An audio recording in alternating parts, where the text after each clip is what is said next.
تفاصيل اغتيال السفير السوري المنشق نور الدين الباد في درعا. ازيك يا احلى متابعين، يا رب تكونوا بخير. للي اول مره يتابعنا ما ينساش الاشتراك في القناه ويفعل زر الجرس علشان يوصله الجديد والترند. كشف المرصد السوري لحقوق الانسان اليوم تفاصيل اغتيال السفير السوري المنشق نور الدين اللباد وشقيقه على يد مسلحين.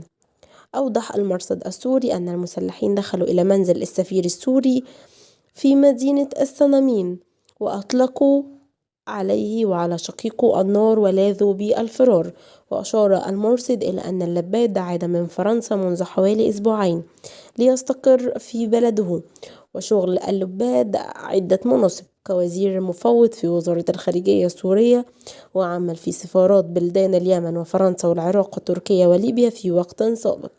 وانشق اللباد عن النظام السابق في عام 2013 وعمل ممثلا عن الائتلاف الوطني في فرنسا.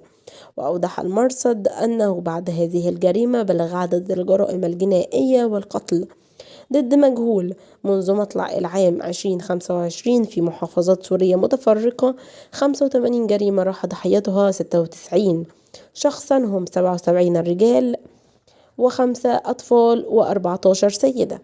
شهدت مناطق الساحل السوري خلال الأيام القليلة الماضية نحو 40 مجزرة، وتجاوز عدد القتلى 1000 مدني.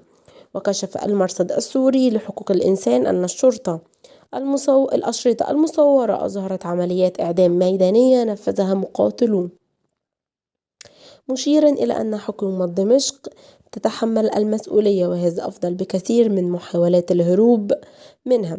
ولفت المرصد السوري إلى أن هناك عمليات تجري لإزالة الأدلة عبر غسل الشوارع والمباني ونقل الجثامين في محاولة لطمس الحقيقة، والحل الوحيد هو محاكمة مرتكبي هذه الجرائم، بينما لجنة التحقيق مرت مرور الكرام في بعض المناطق بالساحل.